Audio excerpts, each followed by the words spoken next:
अब देखते हैं कि सोलर चार्ट क्या होता है जन्म के समय।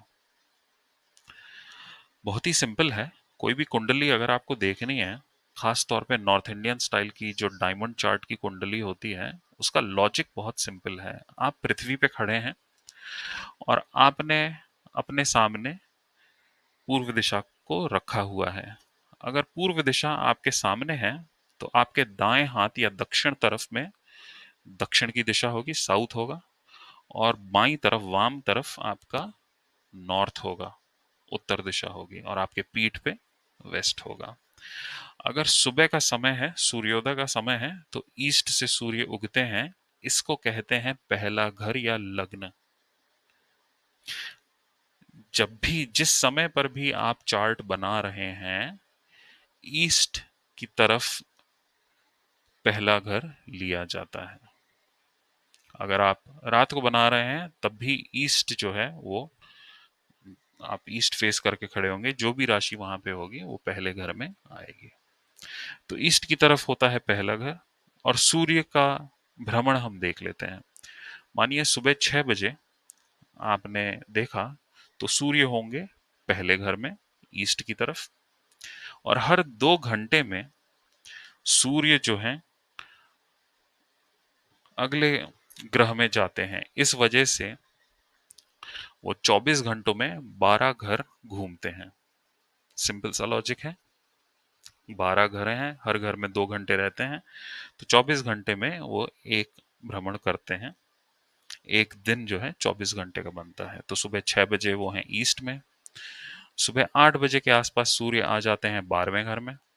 सुबह 10 बजे के आसपास वो होते हैं 11वें घर में। और दोपहर 12 बजे, ठीक दोपहर 12 बजे वो होते हैं 10वें घर में। वो दक्षिण की तरफ होते हैं और सबसे तीव्र होते हैं।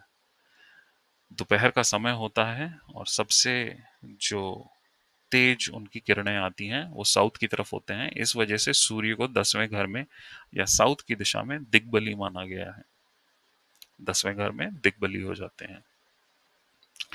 उसके 2 घंटे बाद करीब 2 बजे दोपहर में वो आते हैं 9वें घर में, ये है भाग्य स्थान।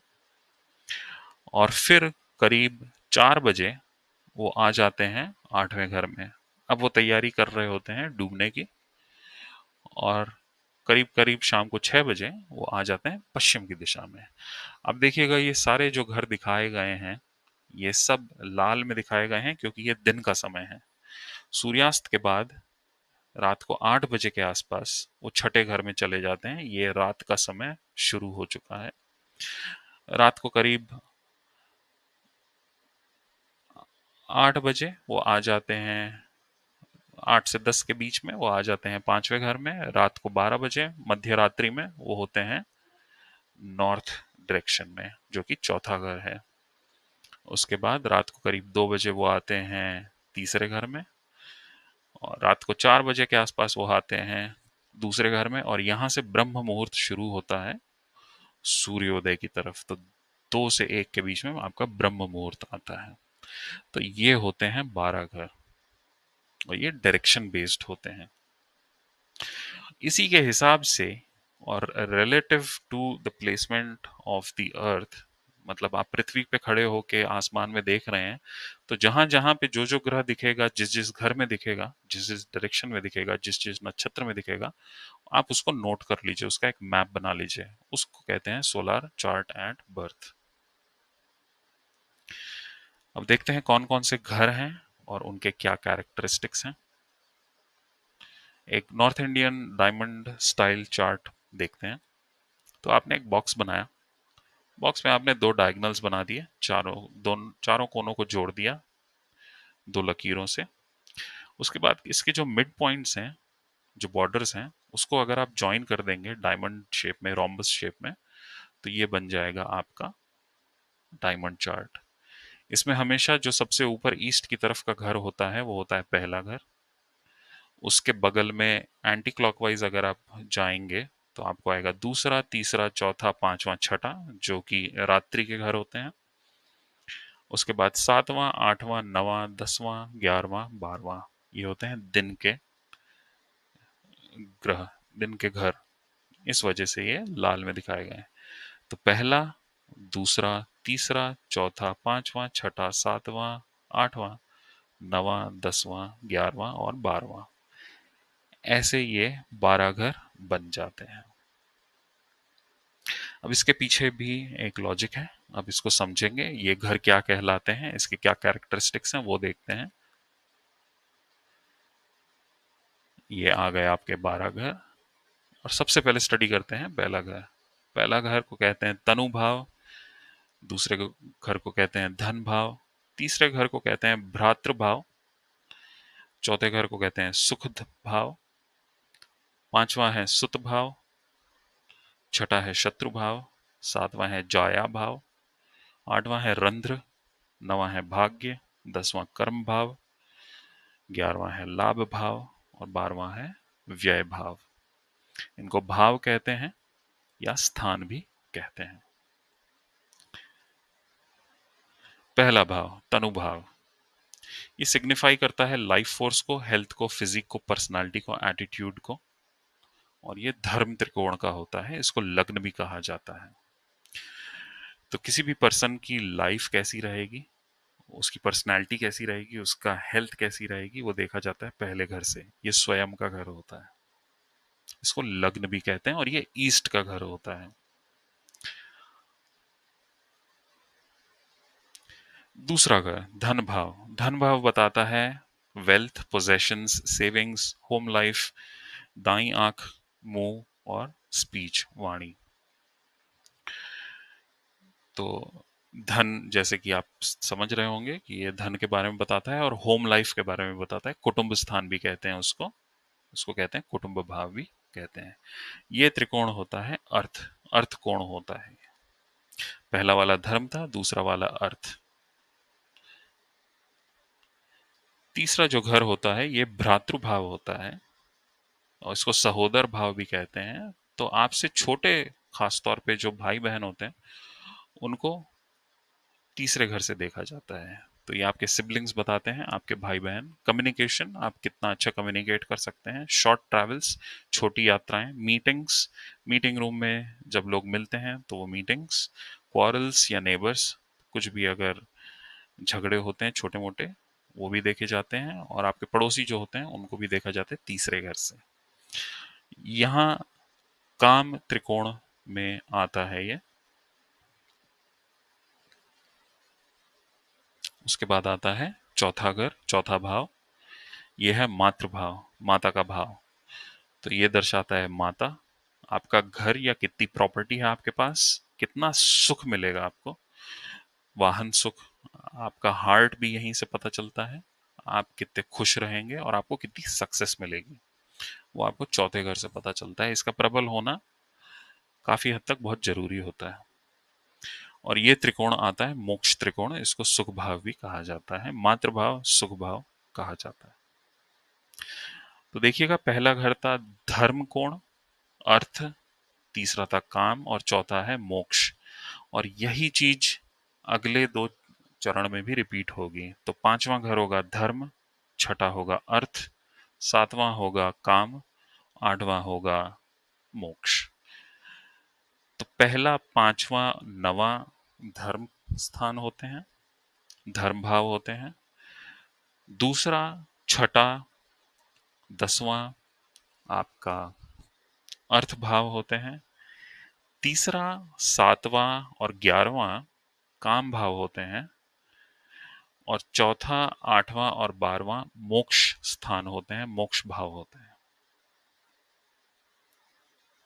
आइए देखते हैं पांचवें घर के बारे में। इसको कहा जाता है पुत्र भाव या सुत भाव। ये दरअसल पांचवें घर से देखा जाता है कि आपकी वंश वृद्धि कैसे होगी। ये सिग्निफाई करता है चिल्ड्रन, तो इस वजह से पुत्र पुत्री भाव भी कह सकते हैं, आपका वंश आगे कैसे बढ़ेगा। तो सिग्निफाई करता है जो आपके बच्चे हैं, लव अफेयर्स हैं, एजुकेशन, कितनी पढ़ाई है, आप कितनी रिसर्च करते हैं, रिलेशनशिप्स और क्रिएटिविटी। प्रोफेशनल्स जो होते हैं उनका कैसा करियर रहेगा, वो पांचवें घर से देखा जाता है।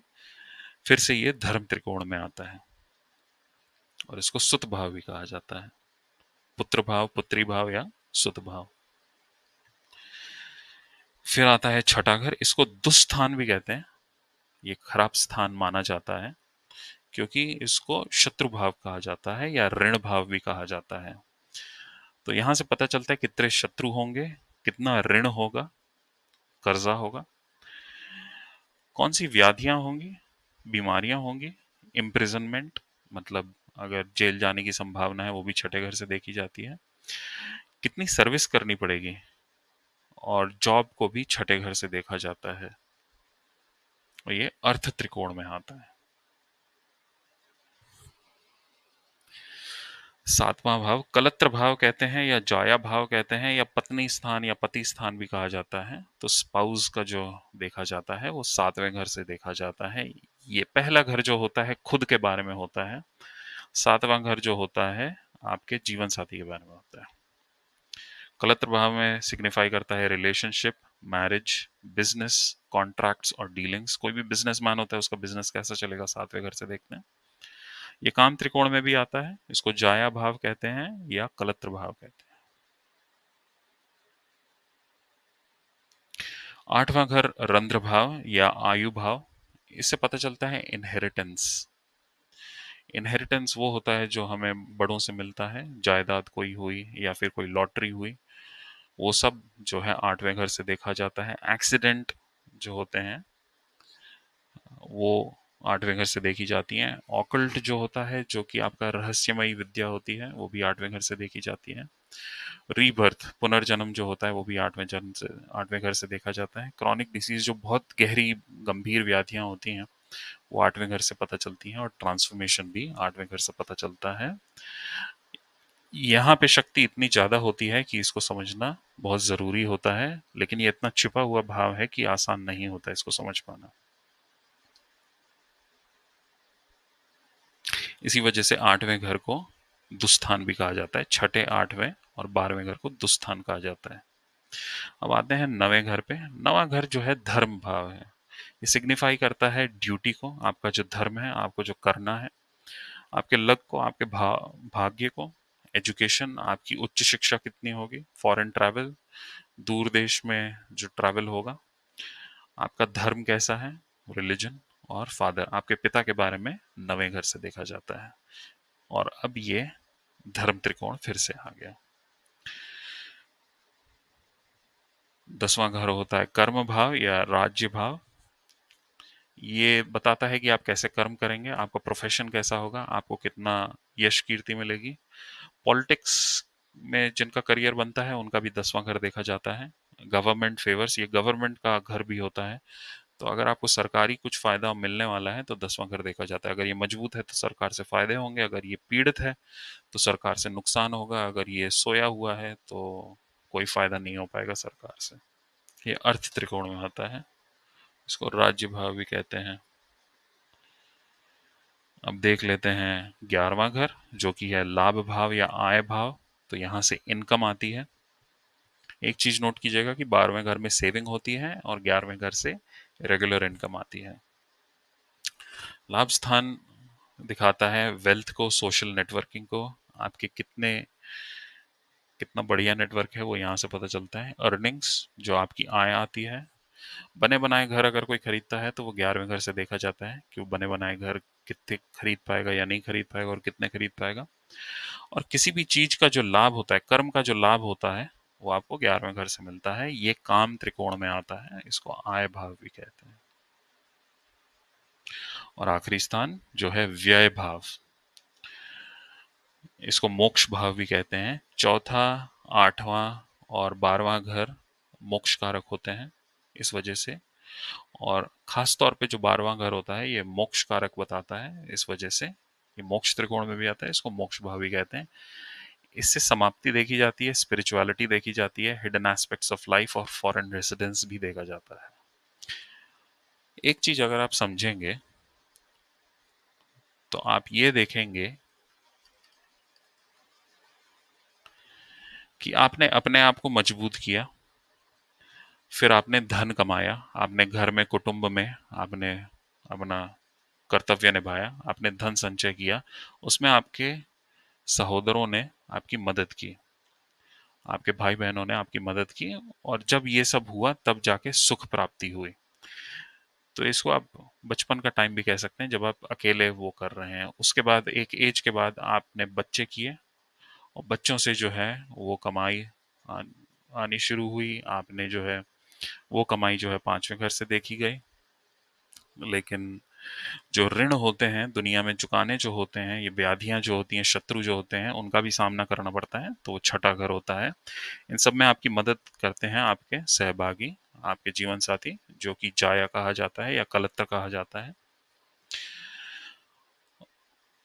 उसके बाद आता है रंध्र भाव। जो भी इनहेरिटेंस मिलता है वो रंध्र भाव से मिलता है। भाग्य वो होता है, और देखिएगा कर्म के पहले भाग्य आता है। भाग्य धर्म होता है। धर्म जब आप करेंगे उसके बाद आप कर्म करेंगे। तो आपको जो धर्म है वो समझना बहुत जरूरी है। हर कोई रोता है कि मेरा भाग्य सोया हुआ है, लेकिन आप अगर धर्म का काम नहीं करेंगे तो आपका भाग्य कैसे जागेगा। ये मंदिर होता है, ये आपका गौस्थान होता है, ये आपका जो सभी पक्षी जीव जंतु, आपके कुटुंब, आपकी जो कम्युनिटी होती है, उसकी जो सर्विस करनी होती है, उसको भाग्य कहा जाता है, उसको धर्म कहा जाता है। अगर आप धार्मिक हैं, इसका मतलब आप धर्म का प्रवाह कर रहे हैं, आप धर्म जो है मान रहे हैं और उसका फॉलो कर रहे हैं। लेकिन लोग जो है लाभ चाहते हैं बिना धर्म किए। लोग चाहते हैं उनका कर्म अच्छा हो बिना धर्म निभाए। बिना धर्म निभाए ना कर्म मिलेगा ना लाभ मिलेगा। तो इस वजह से धर्म को समझना बहुत जरूरी है। यहाँ पे तैयारी की जाती है कि आप अच्छा कर्म कर सकें। इस वजह से पढ़ाई लिखाई जो होती है, धर्म को समझना जो होता है, उसको भाग्य स्थान कहा जाता है। आप जितना धार्मिक रहेंगे उतना आपका भाग्य जगेगा। जब आपका भाग्य जगेगा, जब आपको समझ में आएगा कि आपको किस दिशा में काम करना है, फिर आप सही कर्म कर पाएंगे। और जब आप कर्म करेंगे तो उससे आपको लाभ मिलेगा। जब आपको लाभ मिलेगा, आय आएगी, तो उसको आप खर्च कर पाएंगे और फिर से आप उसी साइकिल में लग जाएंगे। ये होते हैं 12 घर और उनके कैरेक्टरिस्टिक्स।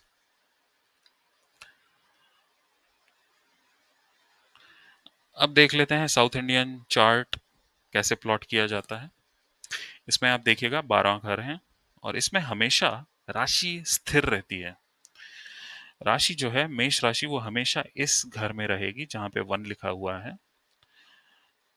दूसरे घर में वृषभ, और ये क्लॉकवाइज चलती है। तो मेष, वृषभ, मिथुन, कर्क, सिंह, कन्या, तुला, वृश्चिक, धनु, मकर, कुंभ, मीन। क्लॉकवाइज ये घूमा, और हमेशा इस घर में मेष राशि ही रहेगी।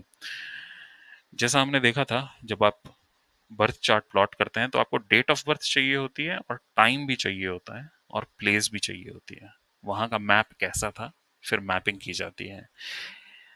अगर एक एग्जाम्पल देखें, 15 जुलाई 2003 किसी का जन्म हुआ था रात को 12:30 बजे, और जन्म का स्थान था चेन्नई। तो उसके पहले घर में राहु था, मेष राशि में राहु था। मिथुन राशि में सूर्य, शुक्र, शनि था। कर्क राशि में बृहस्पति और बुध, और तुला राशि में केतु। मकर राशि में चंद्रमा, कुंभ राशि में मंगल। लेकिन ये तो राशियां हुई।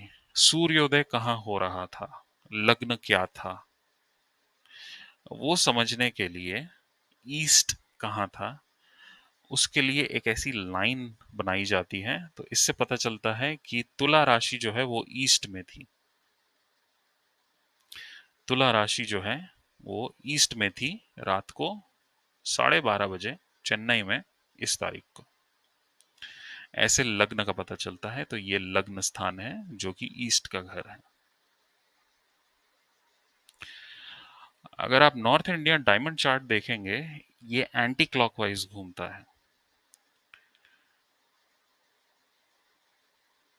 और इसमें राशियां स्थिर नहीं होती हैं। इसमें राशियां जो होती हैं वो देखा जाता है कि ईस्ट में कौन सी राशि थी। डायरेक्शन फिक्स्ड होते हैं। ये ऊपर का हिस्सा हमेशा ईस्ट होगा, ये बायां हिस्सा हमेशा नॉर्थ होगा, दायां हिस्सा हमेशा दक्षिण साउथ होगा, और ये नीचे का जो घर होगा केंद्र का, ये होगा वेस्ट, पश्चिम। तो इस डिटेल्स पे तुला राशि जो है ईस्ट पे थी। जो भी राशि ईस्ट में होती है वो लग्न में लिखी जाती है। तुला का नंबर 7 है, तो इस वजह से यहाँ 7 नंबर लिखा गया है। और ईस्ट की तरफ तुला राशि थी, तुला में केतु था। उसके बाद आप एंटी क्लॉकवाइज चलेंगे, 12 12 1 2 3 4 5 6। तो आपका लग्न में था तुला राशि, दूसरे घर में धन भाव में वृश्चिक राशि। ये घर दूसरा है और दूसरे घर में राशि है वृश्चिक। ये तीसरा घर है और इसमें राशि चल रही थी धनु। ये चौथा घर है और इसमें राशि चल रही थी मकर, और इसमें प्लैनेट जो था वो चंद्रमा बैठा हुआ था। ये पांचवा घर है और इसमें राशि थी कुंभ, और इसमें मंगल बैठा हुआ था। ये छठा घर है, ऋण भाव है, शत्रु भाव है, इसमें राशि जो थी वो मीन थी। ये सातवां घर है और इसमें जो राशि थी वो राशि थी मेष, इस वजह से 1 लिखा हुआ है, और इसमें राहु बैठा हुआ था। आठवें घर में जो कि रंध्र भाव है, आयु भाव है, वहां पे वृषभ राशि थी। नवां घर जो कि है भाग्य स्थान, जो कि है धर्म स्थान, उसमें मिथुन राशि थी और उसमें सूर्य, शुक्र और शनि थे। यह है 10वां घर। 10वें घर में राशि चौथे नंबर की थी जो कि कर्क राशि है, और उसमें थे बृहस्पति और बुध। यह है आपका 11वां घर। 11वां घर में पांचवी राशि थी जो कि है सिंह राशि। यह है आपका 12वां घर, व्यय स्थान, जिसमें छठे नंबर की राशि थी जो कि थी कन्या राशि। ऐसे प्लॉटिंग की जाती है किसी भी कुंडली की। आपको ये वीडियो कैसा लगा कमेंट्स में ज़रूर लिखिएगा। लाइक शेयर फॉलो कीजिए। धन्यवाद।